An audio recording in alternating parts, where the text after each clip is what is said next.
उद्धवजी पुन्हा आपलं स्वागत। आपण साधारण पहिल्या भागामध्ये अनेक राष्ट्रीय प्रश्नांवरती आपली मतं व्यक्त केली परखडपणे नेहमीप्रमाणेच।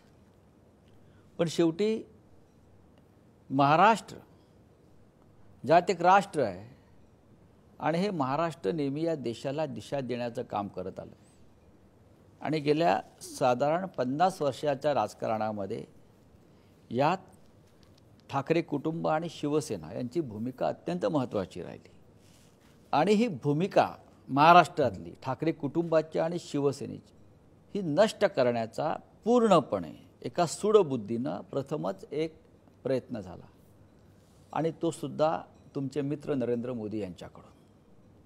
नरेंद्र मोदी या देशावर 10 वर्ष राज्य करतात, म्हणजे सुरू आहे त्यांचा अजून कारभार आणि ह्या 10 वर्षाला त्यांच्या अंधभक्ताने आणि स्वतः मोदी यांनी अमृतकाळ हा अमृतकाळ होता किंवा आहे असं ते नाव देतात। अमृतकाळ हा खरोखर अमृतकाळ होता, कारण शिवसेनेसाठी हा विषाचा प्याला होता असं मी मानतो। केवळ शिवसेनेसाठीच नाही, हा शिवसेनेवरती राग का आहे? आपण जर का अगदी इतिहासात मागे गेलो तरी छत्रपती शिवाजी महाराजांनी सुद्धा सुरत लुटली होती। हो, कारण काही तिथले व्यापारी हे इंग्रजांना मदत करत होते, त्यांच्या वखारी लुटल्या होत्या। कदाचित तिथपासूनचा हा राग ह्या दोघांच्या मनात आहे का? संयुक्त महाराष्ट्राचा जो लढा झाला त्या लढ्यात माझे आजोबा प्रबोधनकार हे त्या पहिल्या 5 महत्त्वाच्या नेत्यांमधले एक होते। पंचक अर्थात तेव्हा शिवसेना नव्हती, पण त्या लढ्यात मी वडील हा कारण शब्द वापरतो, शिवसेना नव्हती, शिवसेना प्रमुख ते नंतर झाले, पण व्यंगचित्रकार होते माझे काका श्रीकांत ठाकरे हे होते। तो लढा संयुक्त महाराष्ट्राचा जेव्हा पेटला होता तेव्हा मोरारजी देसाई, आता मोरारजी भाई कुठून आले होते तुम्हाला सगळ्यांनाच माहिती आहे। त्यांनी पोलिसांना ऑर्डर दिल्या होत्या की मी तुम्हाला बंदुकीच्या गोळ्या माणसांना मारायला दिलेल्या आहेत आणि असं म्हणतात की त्यावेळेला त्यांनी गोळ्या किती झाडल्या आणि किती माणसं मेली याचा हिशोब विचारला होता असं म्हणतात। गोळ्या वाया का घालवल्या? आणि तो लढा सगळं तुम्हाला कल्पना आहे। चिंतामणराव देशमुख हा एक नरवीर होता, त्यांनी तेव्हा लोकसभेत हा प्रश्न विचारला होता नेहरूंना की तुम्ही ह्या गोळीबाराची न्यायालयीन चौकशी करा।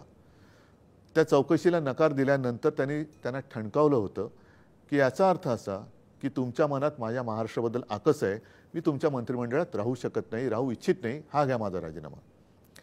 आता काय झालेलं आहे की हा महाराष्ट्राबद्दलचा एवढा आकस समोर दिसत असताना सुद्धा आता चिंतामणराव कोणीच दिसत नाहीये, सगळे लेचे पेचे आणि घालीन लोटांगणवाले आहेत।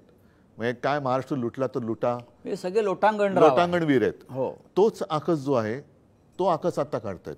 बरं, म्हणजे आता दाखवायला महाराष्ट्राबद्दलचं प्रेम हे उतू जाते, सभा घेत आहेत, रोड शो करतायत। महाराष्ट्र जेव्हा संकटात होता, महाराष्ट्रावरती जेव्हा नैसर्गिक आपत्त्या आल्या, जेव्हा मी मुख्यमंत्री होतो, निसर्ग वादळ आलं, टोकते आलं, त्यावेळेला कधीही मोदीजी किंवा शहाजी इकडे महाराष्ट्रात आले नाहीत, एका पैशाने कधी त्यांनी काही मदत केलेली नाही।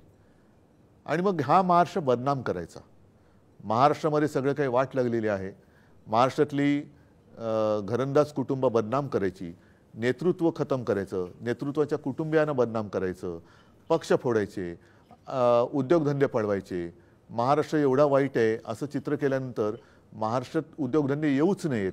आणि महाराष्ट्र जे सेनापती बापटांनी म्हटलं होतं की महाराष्ट्र आधार या भारताचा, तो आधार लुळा पांगळा करायचा, त्याच्या डोक्यावरती आपण बसायचं। मुंबई हे देशातलं सगळ्यात जास्त कर भरणारं शहर, आर्थिक राजधानी म्हणा, आर्थिक केंद्र म्हणा, तिच्याकडनं सगळे कॉर्पोरेट ऑफिसेस गुजरातला घेऊन गेले, टेक्स्टाईल कमिशनरेट जी होती ती पण ते दिल्लीला घेऊन गेले, एअर इंडियाचं ऑफिस घेऊन गेले, अनेक आता हिरे बाजार घेऊन गेले। वित्तीय केंद्र जे काँग्रेस सरकारने दिलं होतं त्या वित्तीय केंद्राच्या जागी जिथे मी मुख्यमंत्री असताना फील्ड हॉस्पिटल उभारलं होतं आणि हजारो लाखो जण तिकडे वाचले होते, सरकार पाडलं। आणि पहिला निर्णय कोणता घेतला असेल तर ते केंद्र पाडून टाकून ती जागा ताबडतोब बुलेट ट्रेनच्या घशात घातली। आता बुलेट ट्रेनचा उपयोग मराठी माणसाला काय होणार आहे? गुजरातला होणार. गुजरातला होणार. आणि गुजरातबद्दल माझं पुन्हा सांगतो, गुजरातबद्दल माझंही नाही, पण मोदी गुजरात आणि संपूर्ण देश यांच्यामध्ये एक भिंत उभी करतात. आणि हा महाराष्ट्राबद्दलचा जो आकस आहे की मुंबईला भिकेला लावायचं, म्हणजे मुंबईच्या 90,000 कोटींच्या ज्या ठेवी होत्या त्यातल्या आता किती तोडल्या असतील FD, हा एक विचार आता कळेल आपल्याला. यांचं सरकार गेल्यानंतर त्याची चौकशी लावू. उद्धवजी, नाही, त्याचा परिणाम असा होणार आहे की या ज्या ठेवी असतात त्यातनं कामगारांचे पगार असतील, त्यांचे ग्रॅच्युइटी असेल, प्रॉव्हिडंट फंड असेल, इतर काही असतील, ठेवीदारांच्या ठेवी असतात. ते एक आर्थिक कवच होतं. कोस्टल रोड कोस्टल जे स्वप्न अगदी मी अभिमानाने किंवा अहंकाराने सांगेन मी दाखवलं, माझ्या मुंबई महापालिकेने ते पूर्ण केलं, त्याचं श्रेय सुद्धा तुम्ही घेताय.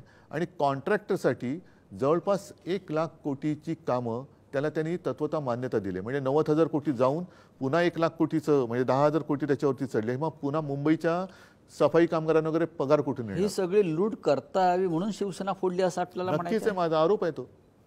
नक्कीच, कारण माझ्या काळात ते होऊ देत नव्हतं. आणि मी तुम्हाला परत सांगतो, लोकांच्या आशीर्वादाने पुन्हा सरकार येणार, नक्कीच येणार. पहिलं केंद्रात येणार, मग राज्यात येणार. महाराष्ट्राचं आणि मुंबईचं लुटलेलं वैभव मी परत आणेन. आर्थिक केंद्र सुद्धा मी नव्याने उभारून दाखवेन. आपण मगाशी म्हटलं की महाराष्ट्र हा भारताचा आधार आहेच आणि शिवसेना महाराष्ट्राचा आधार. महाराजांनी सुरत लुटली आणि मोदी शहानी शिवसेना लुटली, महाराष्ट्र लुटला. म्हणजे महाराष्ट्राचा आधार असलेली शिवसेना फोडली आणि महाराष्ट्र लुटला. होय. ह्या मागचं तुम्ही सूत्र कसं काय लावाल की महाराष्ट्र लुटला जातोय, शिवसेनाही लुटली जाते आणि अशा प्रकारे महाराष्ट्र विकलांग आणि दुबळा करायचा? तुम्हाला महाराष्ट्राचे भविष्य अशातून काय दिसतंय? महाराष्ट्र एवढा लेचापेचा नाहीये, नक्कीच नाहीये. महाराष्ट्र भोळा आहे, भाबडा आहे, पण तो लेचापेचा नाहीये. महाराष्ट्रामध्ये मर्दांची कमी नाहीये. आणि मी तुम्हाला जसं म्हटलं की जर कोणी प्रेमाने आलिंगन दिलं तर महाराष्ट्र प्रेम करतो, पण पाठीवर वार केला तर महाराष्ट्र वाघनखं काढतो. ती वाघनखं आता मला जिथे जिथे जातो तिकडे जनतेच्या रूपात दिसत आहेत. आता महाराष्ट्राने वाघनखं काढलेली आहेत.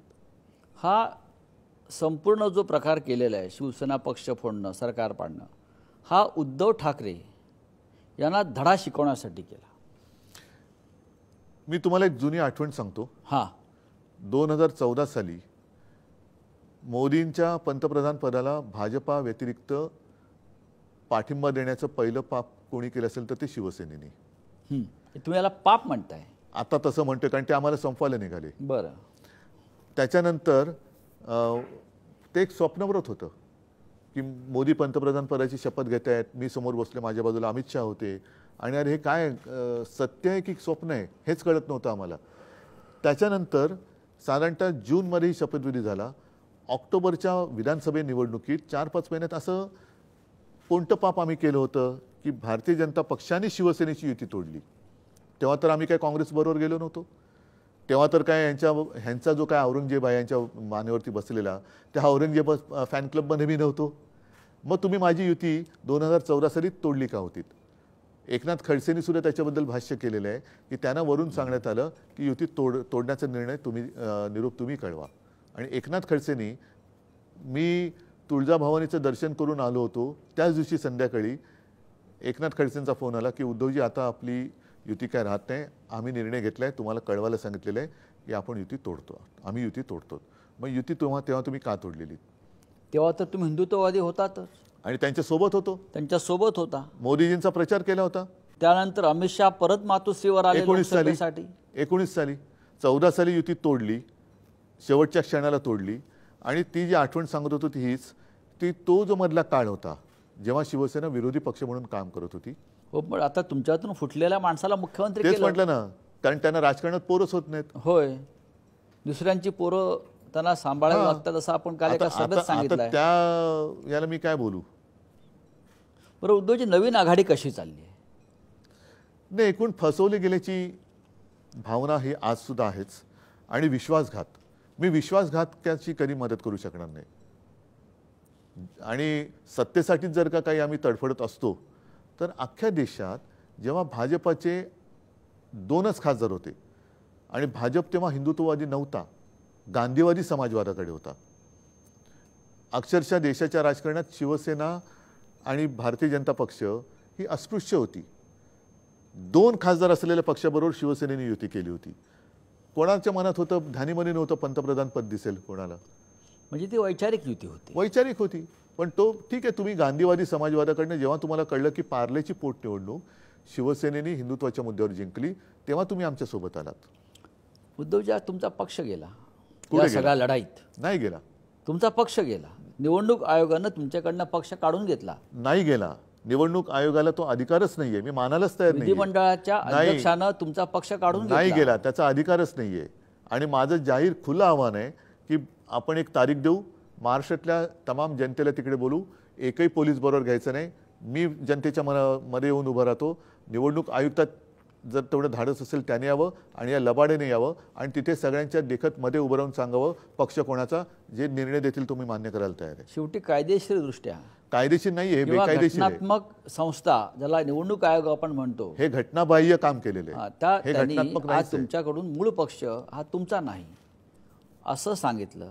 धनुष्यबाण तुमचा नाही हे त्यांनी सांगितलं. आणि तरीही आज नरेंद्र मोदी असं म्हणतायत, उद्धव ठाकरे माझे मित्र आहेत. उद्धव ठाकरे माझे मित्र आहेत हे नरेंद्र मोदी सांगण्याचे धाडस करतायत. हे सगळं पाप करून आणि नरेंद्र मोदी त्याही पुढे जाऊन असं सांगण्याचं धाडस दाखवत आहेत, उद्धव ठाकरे संकटात सापडले तर मी त्यांच्या पाठीशी उभा राहीन. हे काय गौडवंगाला हा लोकांना प्रश्न पडलाय. हा संभ्रम मोदींच्या मनात का व्हावा हे मला कळत नाही. कारण ते पुढे असे म्हणाले होते की माझं ऑपरेशन झालं. ते फार मला त्याच्याबद्दल जास्त बोलायला आवडत नाही कधी, कारण त्या एका भयानक अनुभवातून मी गेलो, जो अनुभव कोणालाही आयुष्यात कधीही येऊ नये. म्हणजे माझ्या हालचाली संपूर्ण थांबल्या होत्या. ठीक आहे, त्यांनी किती वेळा फोन केले, काय केले, हे आता मला त्याच्यात ते फोन रेकॉर्ड करण्याची गरज नाही आहे. खरं खोटं लोकांना माहिती आहे. शेतकऱ्याचं उत्पन्न दुप्पट करू म्हणणारे अजून दुप्पट उत्पन्न करू शकले नाहीत, म्हणजे खोटं कोण बोलतं हे लोकांनी कळलेलं आहे. पण मी काल सभेत बोललो की तुम्हाला माझं एवढं प्रेम होतं तर त्याच काळामध्ये तुमचे चेले चपाटे रात्रीची हुडी वगैरे घालून माझ्या गद्दारांबरोबर माझं सरकार खाली खेचायला का प्रयत्न करत होते? ते तुमच्या परवानगीशिवाय करत होते का? तुमच्या परवानगीशिवाय करत होते का? आणि ज्या शिवसेनेनी, ज्या हिंदू हृदय सम्राटांच्या मुलांनी तुम्हाला 2 वेळेला पाठिंबा दिला, तुमचा प्रचार केला, त्याला तुम्ही नकली म्हणायला लागलात. हे कोणतं प्रेम? हे चायनीज प्रेम आहे का? हे कोणतं प्रेम आहे? म्हणजे प्रेमाची व्याख्या तरी काय तुमची? ही प्रेमाची व्याख्या जरी आपल्याला आता त्याचं विश्लेषण करता आलं म्हणजे नाही. कुसुमाग्रजांची जी कविता आहे, प्रेम कोणावरही करावं, पण विश्वासघातकावरती नाही करता येणार. हे चांगलं आहे तुमची भूमिका. हे विश्वासघातकावरती प्रेम मी नाही करू शकत. अमित शहा म्हणतात, वारंवार म्हणतात महाराष्ट्रातून, आणि नरेंद्र मोदी म्हणतात की उद्धव ठाकरे यांची शिवसेना नकली आहे. आणि त्याही पुढे जाऊन ते असं म्हणतात, हे अत्यंत गंभीर आहे उद्धवजी. उद्धव ठाकरे यांची शिवसेना नकली आहे म्हणजे बाळासाहेब ठाकरेंनी जी शिवसेना स्थापन केली आणि जी उद्धव ठाकरे यांच्या हातात सोपवली आणि ज्या उद्धव ठाकरेंबरोबर नरेंद्र मोदी असतील किंवा भाजपा राज्यातला असेल, त्यांनी अनेक वर्ष काम केलं, 25 वर्ष सत्ता भोगली, ती शिवसेना नकली. आणि पुढे शहा किंवा मोदी म्हणतायत बाळासाहेब ठाकरेंच्या वैचारिक किंवा शिवसेनेचे वारसदार उद्धव ठाकरे नाहीत, ते नारायण राणे, राज ठाकरे आणि कोणते एकनाथ शिंदे हे बाळासाहेबांचे वारस मोदी शहांना वाटायला लागलेत. पहिली गोष्ट अशी, मला वाटतं एक तर मानसिकता तपासून घ्यावी यांची, का काही या भारतीय जनता पक्षाला मनोरुग्ण म्हणून जाहीर करावं, असं माझ्या मनात प्रश्न आला माझ्यासारख्यांच्या. तुमच्या प्रश्नाचंच उत्तर आहे. हां, थोडंसं मी त्याच्यावरती बोलतो. बरं. पहिल्या प्रथम असं आहे की बाळासाहेबांची शिवसेना बोलण्याच्या आधी त्यांनी बाळासाहेबांना हिंदू हृदय सम्राट हे बोललं पाहिजे. कारण त्यांचं ते दुखणं आहे की त्यांना अजून कोणी हिंदूंचा कैवारी म्हणतच नाहीये. कारण त्यांच्या काळामध्ये 10 वर्ष झाली तरी मुंबईत आणि महाराष्ट्रात हिंदूंना आक्रोश मोर्चे काढावे लागले. म्हणजे हिंदू सुरक्षित नाही आहेत त्यांच्या राज्यात आणि ते हिंदू हृदय सम्राट होत नाहीत. बरं, वैचारिक जर का तुम्ही म्हणाल तर मग मी जाईन श्यामाप्रसाद मुखर्जींपर्यंत. बरं. ज्या श्यामाप्रसाद मुखर्जींनी भाजपाचा जो राजकीय बाप म्हणेन जनसंघ, तो जनसंघ, मग यांची वृत्ती कशी आहे, संयुक्त महाराष्ट्र समिती जी होती त्या संयुक्त महाराष्ट्राच्या लढ्यात हे कधी उतरले नाहीत, पण निवडणूक लढायला म्हणून घुसले संयुक्त महाराष्ट्र समितीत. जागा वाटपाचं भांडण केलं, म्हणजे काही मिळता आलं तर मिळवावं. जागा वाटप झालं तरी यांनी 7 जागा जास्त लढवल्या होत्या. तेव्हा माझ्या आजोबांनी पण इशारा दिला. मग हे त्यातनं बाहेर पडले. म्हणजे हे लढत कुठेच उतरले नाही. श्यामाप्रसाद मुखर्जींचा उल्लेख मी एवढ्यासाठी केला की साधारणतः 40-42 सालचा तो सगळा काळ होता. श्यामाप्रसाद मुखर्जींनी त्यावेळेला बंगालच्या फाळणीला पाठिंबा दिला होता. आणि ज्या मुस्लिम लीगने, जे आज मला औरंगजेबाचे फॅन क्लब म्हणत आहेत, त्यांच्या राजकीय वडिलांची विचारसरणी काय होती, त्या श्यामाप्रसाद मुखर्जींनी तत्कालीन मुस्लिम लीगनी देशाची फाळणी मागितली होती. गांधीजींनी आणि काँग्रेसने इंग्रजांना चले जावचा आदेश दिला होता. आणि श्यामाप्रसाद मुखर्जींनी तिथल्या गव्हर्नरला सांगितलं होतं की चले जाव ही चळवळ ही चिरडली पाहिजे, तिच्याशी कसा मुकाबला केला पाहिजे, आणि आम्हाला इंग्रजांची राजवट का पाहिजे, तर देशाच्या कायदा आणि सुव्यवस्थेसाठी. म्हणजे तत्कालीन मुस्लिम लीगच्या फजलुल हक यांच्या मंत्रिमंडळात श्यामाप्रसाद मुखर्जी 11 महिने अर्थमंत्री होते. याचा अर्थ तुम्ही काय सांगाल? आणि त्यांनी मला हिंदुत्व शिकवावं, त्यांनी बाळासाहेबांचे विचार मला शिकवायचे आणि त्यांच्याकडनं मी शिकायचे. हा कोणता प्रकार? म्हणजे एक तर तुम्ही स्वातंत्र्य लढ्यात कुठे नव्हता, ते कुठेच नव्हते. स्वातंत्र्य लढ्यामध्ये जी काँग्रेस उतरली होती ती काँग्रेस नको म्हणून देशाची फाळणी मागणाऱ्या तत्कालीन मुस्लिम लीगच्या बरोबर तुम्ही मांडीला मांडी लावून बसलात. बंगालच्या फाळणीला तुम्ही तेव्हा पाठिंबा दिलात, चले जावला विरोध केलात. तुमच्याकडनं मी काय शिकायचं? उद्धवजी, ह्या काळामध्ये, मधल्या काळामध्ये 2-3 राजकीय स्फोट झाले. त्यातला पहिला स्फोट असा आहे, एकनाथ शिंदे आणि त्यांची सगळी टोळी जेव्हा फुटून सुरतला जात होते, तेव्हा तुम्ही फडणवीस यांना फोन करून सांगितलं, पळा पळा लवकर पळा, कोण पुढे पळे तो पाहू, की तुम्ही आता मुख्यमंत्री व्हा, असं फडणवीसांनी दावा केलाय. फडणवीस तुम्ही आता मुख्यमंत्री व्हा, असं हे खरं आहे का? असं त्यांचा दावा आहे. शक्यच नाही. हां, ह्या आता सगळ्या भाकड कथा आहेत. आणि त्यावेळेला मी तेच म्हटलं ना, पळा पळा कोण पुढे पळे तो. कारण मला हे नासलेले आंबे माझ्या निष्ठावंतांच्या पेटीत ठेवायचेच नव्हते. नाही तर यांना पण शेपट्या धरून मी पकडू शकलो असतो. पण हे असे पळणारे उंदीर मला काय कामाचे? गेल्या काही दिवसातलं नरेंद्र मोदींची वक्तव्य पाहता तुमच्याविषयी अत्यंत प्रेमानं भरभरून बोलतायत. ते लोकांना आश्चर्य वाटते त्याच्यामुळे. म्हणजे लोकांना वाटते शिवसेनेत येतात की काय? हां, ते शिवसेनेत येतात की काय? नकली सेनेविषयी एवढं प्रेम त्यांना का उफाळून येत आहे? तर त्याच्यामागचं असं सांगितलं जातं, एक सूत्र, काही जाहीरपणे सूत्र झालं आहे की मोदी यांनी तुमच्याविषयी गोड बोलून उद्याच्या निकालानंतर एक खिडकी तुमच्यासाठी उघडली. उद्या जर गरज पडली तर शिवसेनेच्या पाठिंब्यावर आम्ही सरकार बनवू का? तुम्ही पिक्चरचे सेट पाहिलेत कधी? हो. त्याच्यात म्हणजे मला बाळासाहेबच मला घेऊन गेले होते युनिव्हर्सल स्टुडिओ. हां. आणि तिकडे असे छान सेट केले, जसं आपल्या नितीन देसाईने पण केलेले. त्याच्यामध्ये अशा भिंती, खिडक्या, आणि त्या खिडकीतनं पाठी बघितलं तर टेकू लावलेले असतात, आत काहीच नसतं. हां. अशा खिडकीचा काय उपयोग आहे? तर ती दरवाजाची उघडली आहे किंवा दरवाजाची फट उघडली आहे, गरज पडली तर आम्ही एकत्र येऊ शकतो. मी फटीतनं नाही जाणार. असा संभ्रम मी आता माझ्या महाराष्ट्राचं अभिमानाचं, स्वाभिमानाचं, अस्मितेचं वेगळंच एक मंदिर बांधतोय. त्याच्यामुळे मला या फटींची आणि खिडक्यांची गरज नाही. मी लढतोय माझ्या महाराष्ट्राची लढाई लढतोय, माझ्या देशाची लढाई लढतोय. लोकांचा आशीर्वाद मला पाहिजे. आणि ही लढाई माझी नाही आहे, ही लढाई जनतेची आहे. कारण नाहीतर महाराष्ट्राला खतम करतील, जे दिसतंय. मला महाराष्ट्र कोणत्याही परिस्थितीत मी खतम होऊ देणार नाही. नरेंद्र मोदींनी एक जादुई वॉशिंग मशीन देशाच्या राजकारणामध्ये आणली आहे. या वॉशिंग मशीनचा कधी तुम्हाला मोह पडलाय का? त्या वॉशिंग मशीनला म्हणण्यापेक्षा भाजपच्या मशीनला करंट ज्या शिवसेनेने दिला, तो करंटच त्यांचा काढल्यानंतर वॉशिंग मशीन काय चालणार?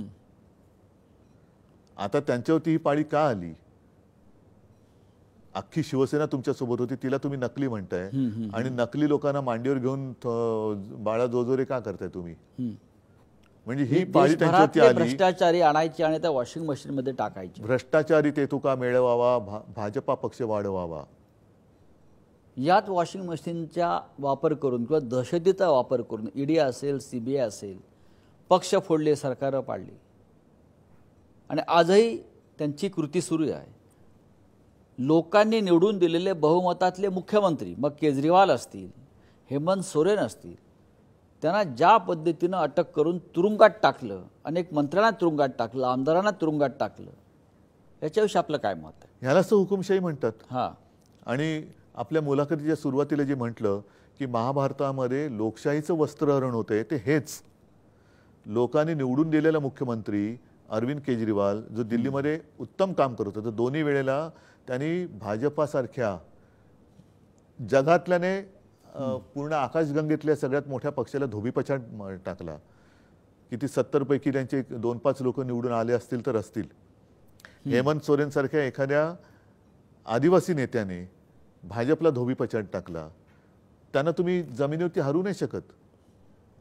आणि आज सुद्धा माझ्या साध्या साध्या शिवसैनिकांना ज्या पद्धतीने छळतायत, जसं मी काल नव्या मुंबईत गेलो तिथे माझा मडवी साधा शिवसैनिक, त्यांना तुम्ही आत टाकताय.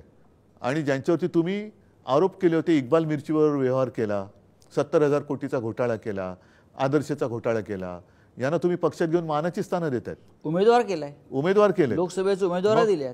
त्याच्यानंतर ज्याच्या प्रचाराला मोदी गेले होते आणि ह्याला मत म्हणजे मला मत, तो प्रज्वल रेवण्णा, ज्याच्यावरती बलात्काराच्या अनेक केसेस आहेत, 2800 केसेस आहेत बलात्काराच्या, तो पळून जातो आणि साधे माझे शिवसैनिक तुरुंगात टाकतात.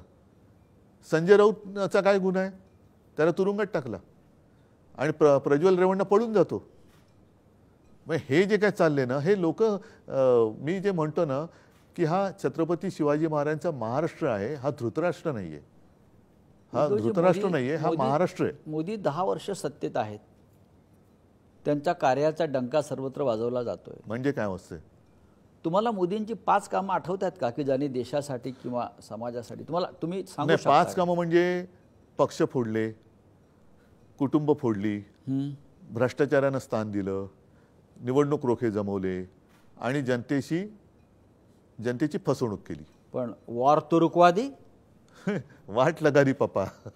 एवढं मोठं युक्रेन बरोबरचं युद्ध थांबवलं. मणिपूर 1 वर्ष धुमसते, ते का नाही थांबत?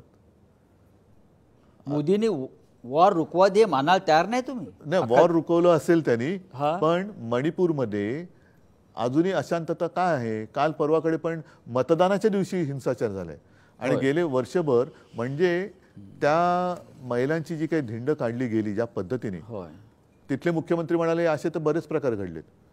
स्वतः गृहमंत्री तिकडे जाऊन आले तरी देखील त्यांना माहिती नव्हतं. जर ते व्हिडिओ बाहेर आले नसते तर जगाला हे कळलंच नसतं.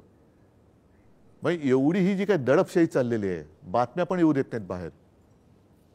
अत्याचार आज सुद्धा सुरू आहेत, आज तर आपल्यापर्यंत पोहोचतच नाहीयेत. पण 1 वर्ष झालं अजूनही मणिपूर अशांत आहे. त्याच्याबद्दल कोणाच्या मनात काही संवेदना सुद्धा दिसत नाहीये आणि आम्ही मतं मागतोय. म्हणजे मला लाज वाटते मला सुद्धा की अरे तिकडच्या महिलांवरती आणि लोकांवरती काय तिकडे परिस्थिती उद्भवली. आता सुद्धा आपण बोलताना काही चाललं असेल त्याच्याबद्दल कोणाच्या मनात आता संवेदनाच नाही राहिली. उद्धवजी, हा देश खूप मोठा आहे, 140 कोटीचा असेल, पण माणूसच आहे. आणि या देशामध्ये आजही 85 कोटी लोकांना मोदी 5 किलो फुकट धान्य देत आहेत. म्हणजे लोकांना जवळजवळ भिकारी केलं आणि तरी ते म्हणतात की मी देशाची आर्थिक स्थिती सुधारली. बघा असे, आता हे तुम्ही माना अथवा नका मानू, तुम्हाला माझ्यावरती अवलंबून राहायला लागलं म्हणजे तुम्ही माझे गुलाम झाले. याचाच अर्थ असा की यांना देशाला त्यांचा गुलाम बनवायचा आहे. की जो गुलाम मी खायला दिलं तरच त्याचं पोट भरेल, नाहीतर त्याला पोट भरण्यासाठी दुसरं कोणतेही मी साधन ठेवणारच नाही. उद्योगधंदे मी येऊ देणार नाही, उद्योगधंदे मी पळून देईन. तुम्हाला रोज खायचं प्यायचं असेल तर माझ्या दारासमोर भिकेचा कटोरा घेऊन उभं राहावंच लागेल. मग तुमची काय हिंमत आहे? तुम्ही मला नाकारूच शकत नाही. हीच तर भीती आहे देशासमोर आज. सगळ्यांना आपलं गुलाम करून ठेवायचं. तुम्हाला अगदी खाणं पिणं काही लागलं तर माझ्याकडे यावंच लागलं पाहिजे आणि मग बिशात काय तुमची माझ्या विरुद्ध बोलायची, कारण मी तुम्हाला खायलाच देणार आहे, मराल फुकटचे. देशाला गुलाम करून राज्य करण्याचं ही त्यांची योजना आहे. देशातलं संविधान धोक्यात आहे. अशा प्रकारचं वातावरण संपूर्ण देशात निर्माण झालं. आपलं काय मत आहे? ज्या पद्धतीने त्यांची वाटचाल चालू आहे बघा, त्यांना आजपर्यंत या निवडणुकीत कोणताही असा कार्यक्रम देता आलेला नाहीये. आणि दिशा देता आलेली नाही आहे. त्यांना असं वाटलं होतं की देश आपला दिवाण आहे, आपण म्हणू ते देश ऐकेल. ज्या पद्धतीने गेल्या संसदेच्या अधिवेशनात साधारणतः 140 ते 150 विरोधी पक्षाचे खासदार निलंबित करून त्यांनी कायदे पास करून घेतले, ते पाहिल्यानंतर यांना 400 पार का व्हायचं आहे, तर देशाचं संविधान बदलायचे समोर कोणी असताच कामा नये. आणि लोकसभेने एकदा मंजूर केल्यानंतर कोर्टात काय करणार, म्हणजे त्यांना त्याच्यासाठी 400 पार पाहिजे होतं. आणि ते जेव्हा 400 पार म्हणाले तेव्हा देशाने घोषणा दिली की तडीपार, अब की बार भाजपा तडीपार. महाराष्ट्र हा देशात परिवर्तन घडवण्यासाठी अग्रेसर राहील. 48 जागा महाराष्ट्रात आहेत आणि या 48 जागांवर देशाचं भविष्य आहे. तुम्ही शरद पवारजी, राहुल गांधी यांनी महाराष्ट्रात लक्ष घातलं. आपलं नेतृत्वावर सगळ्यात जास्त विश्वास आहे, शरद पवारांच्या नेतृत्वावर विश्वास आहे. लोकांच्या मनात एक चीड आहे. आपण अशा कोणत्या 5 योजना ज्या देशासाठी आणि महाराष्ट्रासाठी सांगू शकाल की ज्याच्यावर देशानं आणि महाराष्ट्राने विश्वास ठेवावा? पहिली अतिशय महत्त्वाची गोष्ट म्हणजे महाराष्ट्राची लूट थांबवणं. कारण ही महाराष्ट्राची लूट तुम्हाला शाब्दिक बघितलं तर काय वाटणार नाही, पण महाराष्ट्राचं जे काय ओरबाडून नेलेलं वैभव आहे ते परत आणलं पाहिजे आणि लूट थांबवली पाहिजे. म्हणजेच काय की महाराष्ट्रातून बाहेर गेलेले उद्योग हे मला परत आणावेच लागतील आणि ते मी आणणार. आर्थिक केंद्र नेलेलं आहे, म्हणजे रोजीरोटी, महत्त्वाचा मुद्दा म्हणजे रोजीरोटी. महाराष्ट्राचं नेलेलं वैभव जे आहे ते परत आणायचं, आर्थिक केंद्र परत आणायचं. त्याच्यानंतर तुम्ही शेतकऱ्यांना, मी मुख्यमंत्री असताना मी करून दाखवलं होतं ना, 2 लाखापर्यंतचं पीक कर्ज मी मुक्त करून दाखवलं होतं. त्यातनं शेतकऱ्यांना हमी भाव, शेतकऱ्यांना कापूस असेल, सोयाबीन असेल, महाविकास आघाडीच्या काळामध्ये म्हणजे माझ्या मुख्यमंत्रीपदाच्या काळात त्यांना किती भाव मिळत होता आणि आत्ता किती मिळतोय तो बघा. जर माझ्या काळात हे होऊ शकत होतं, आत्ता का नाही होऊ शकत? त्याच्यानंतर GSTच्या माध्यमातून जी काही लूट चाललेली आहे, कर दहशतवाद, हा थांबवला पाहिजे आणि तो मी थांबवणार. GSTमध्ये ज्या काही अशा काही घातक गोष्टी आहेत, त्याच्यामध्ये छोटे मोठे व्यापारी पण आहेत की एखादी गोष्ट चुकली का सरळ त्याला जेलमध्ये टाकतात, ती थांबवणार. शेतकऱ्यांना जी काही खत बियाणं, अवजारं, काय होतं, तुमची जी काही त्यांची जी काही योजना आहे, प्रधानमंत्री सन्मान विन्मान योजना काहीतरी म्हणतात, ज्यातनं वर्षाला 6,000 रुपये शेतकऱ्याला देतात.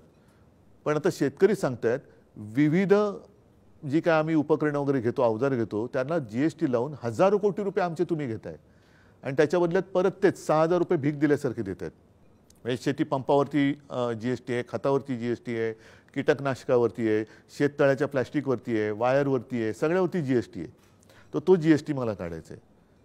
शेतकऱ्याला गोदामं उपलब्ध करून द्यायला पाहिजेत, शेतकऱ्याला शीतगृह उपलब्ध करून द्यायला पाहिजेत, शेतकऱ्याला सुद्धा एक हमी भाव आणि त्याला मुख्य म्हणजे मार्केट उपलब्ध करून द्यायला पाहिजे. करोनाच्या काळामध्ये आरोग्य व्यवस्था आपण त्यावेळेला तात्पुरती अपग्रेड केली होती. म्हणजे आपण आपल्या राज्यात सगळे मिळून सरकारी हॉस्पिटलमध्ये 7-8 हजार जे बेड होते ते आपण 4.25 लाख बेडपर्यंत नेले होते. अगदी तेवढ्याची गरज नसते कारण ती एक एपिडेमिक होतं. पण प्रत्येक जिल्ह्यात अद्ययावत हॉस्पिटल राज्य आणि केंद्राच्या मदतीने आपण का नाही करू शकत? अनेक गोष्टी आहेत. गावागावामध्ये आता शेतकऱ्यांची मुलं शिकत आहेत, नोकऱ्या कुठे आहेत त्यांना? म्हणजे शेतकऱ्यांचं तर सगळं कर्जबाजारीचं आहे. शेतकरी जो जन्माला येतो घरात ते वडिलांचं कर्ज असतं, त्या कर्जामध्ये तो मोठा होतो, पुन्हा तो मोठा झाला त्याला कर्ज काढावं लागतं, मग त्यांची लग्न थांबतात. मध्ये जे मंगळसूत्राबद्दल मोदीजी बोलले, अनेक शेतकऱ्यांची मंगळसूत्र त्यांच्या पत्नीची ही गहाण ठेवावी लागलेत आणि काही शेतकऱ्यांनी आत्महत्या केल्यामुळे त्यांच्या गळ्यातली बायकांच्या गळ्यातली महिलांची मंगळसूत्र ही तुटलेली आहेत. तर अशा खूप गोष्टी आहेत. पण महाराष्ट्राचं वैभव आणि महाराष्ट्राचा जो एक दरार आहे तो आपल्याला आत्मविश्वास आहे की सरकार बदलेल. नक्कीच बदलावंच लागलं आणि एकटा महाराष्ट्र घडतो. महाराष्ट्राने जर 48 खासदार महाविकास आघाडीचे दिले तर तिकडेच खाली आले आणि बाकी देशात तर तुम्ही बघताय वातावरण आहे. आज गुजरातमध्ये क्षत्रिय समाज यांच्या विरुद्ध रस्त्यावरती उतरलेला आहे. देशाचं नेतृत्व अशा वेळेला कोण करेल? पहिला महत्त्वाचा मुद्दा जे अयोग्य ते काढा. बरं. आणि आमच्या इंडिया आघाडीमध्ये जी काही चर्चा चाललेली आहे, आम्ही एक एक पावलं ही ठरवून ठेवलेली आहेत. मोदी हरतील का? मोदीला हरवायचं. त्यांचा जो पक्ष आहे हुकुमशाही हरेल का? नक्की हरवावीच लागेल, नाहीतर देशाचं भवितव्य अंधारात जाईल. देशात पुन्हा गुलामगिरी येईल. तेव्हा परकीयांची गुलामगिरी होती, आता स्वकीयांची होती. आणि जसं लोकमान्य टिळक जे बोलले होते की स्वराज्य हा माझा जन्मसिद्ध हक्क आहे आणि तो मी मिळवणारच, तसं स्वराज्य हा माझा जन्मसिद्ध हक्क आहे आणि तो मी टिकवणारच, हे आजचं घोषणा असली पाहिजे. आपण मुलाखतीच्या शेवटच्या टप्प्याकडे वळताना हा प्रश्न अत्यंत महत्त्वाचा आहे. या देशातली लोकशाही सगळ्यात बलवान आणि मोठी आहे आणि हेच आपलं वैभव आहे. या देशामध्ये डॉक्टर बाबासाहेब आंबेडकरांच्या नेतृत्वाखाली एक राज्यघटना आणि एक संविधान निर्माण झालं, ज्याने या देशाची संसद असेल, न्यायालय असेल, जनतेचे अधिकार असतील, जनतेचे हक्क असतील, त्यांना ताकद दिली लिहिण्याचं, वागण्याचं, बोलण्याचं, देश निर्माण करण्याचं. पण गेल्या काही काळापासून भारतीय जनता पक्षाची पावलं ही हुकुमशाहीच्या दिशेनं फार पुढे गेली आहेत आणि परत जर आम्ही सत्तेवर आलो, आम्हाला 400पेक्षा जास्त जागा तुम्ही निवडून दिल्यात, तर आम्ही डॉक्टर बाबासाहेब आंबेडकरांनी निर्माण केलेलं संविधान बदलू आणि आम्हाला हवं त्या पद्धतीनं नवीन संविधान निर्माण करू, अशा प्रकारची भाषा यांचे अनेक मंत्री, अनेक खासदार, अनेक नेते सांगतायत, बोलतायत. तुम्हाला हे चित्र किती गंभीर वाटते देशासाठी? आणि उद्धव ठाकरे शिवसेना पक्षप्रमुख म्हणून तुमच्याकडे देश ज्या अपेक्षेने पाहतो की संविधानासंदर्भात आपली भूमिका काय आहे? आजच्या या महाभारतामधला सगळ्यात गंभीर प्रश्न आहे. याचं कारण असं की भारतीय जनता पक्षाचे काही खासदार, काही माजी मंत्री हे उघडपणे बोललेत की संविधान बदलण्यासाठी आम्हाला 400 पार पाहिजे. त्यांचे अध्यक्ष जे आत्ताचे आहेत नड्डा, ते सुद्धा मध्ये म्हणाले होते की देशात एकच पक्ष राहील. पूर्वी मला असं वाटतं संघाची एक घोषणा होती, एक विधान, एक निशाण, एक प्रधान. आता ते निशाण कोणतं? एक प्रधान म्हणजे मग राष्ट्रपती म्हणजे मग पंतप्रधान नाही का, म्हणजे तुम्ही अध्यक्ष पद्धत आणणार का? आणि मग विधान कोणतं? आणि ह्या संविधानाबद्दल त्यांच्या मनात जो आकस आहे त्याच्यात पुन्हा महाराष्ट्र द्वेष हा डोकावतोच आहे. कारण महामानव ज्यांना आपण म्हणतो, ज्यांना दैवत मानतो, ते डॉक्टर बाबासाहेब आंबेडकर हे महाराष्ट्राचे सुपुत्र. एका साध्या दलित गरीब कुटुंबात जन्माला आलेला हा माणूस परिस्थितीने गरीब होते, पण बुद्धिमत्तेने त्यांच्या त्या बौद्धिक ऐश्वर्याची बरोबरी कोणी करू शकत नाही. आणि त्यावेळेला ज्या बाबासाहेबांना गोष्टी भेडसावत होत्या, ज्याचा उल्लेख मी बुरसटलेले गोमूत्रधारी म्हणतो, त्यांच्या विरुद्ध बाबासाहेबांनी लढा दिला, प्रबोधनकार्यांसुद्धा लढा दिला. मग ते महाडच्या 14 तळ्याचं पाणी पिण्याचं असेल, काळाराम मंदिराचा प्रवेश असेल, आणि त्या बुरसटलेल्या गोमूत्रधारींना आता असं वाटते की अरे दलित आणि साध्या कुटुंबात जन्मलेल्या माणसांनी एवढा बुद्धिमान माणूस हा माझ्यापेक्षा बुद्धिमान कसा, आणि त्यांनी लिहिलेलं हे संविधान आम्ही काय म्हणून पाळायचं? हा जो सगळा विचार आहे हा खूप प्राचीन काळापासून चालत आलेला आहे, वर्णद्वेष.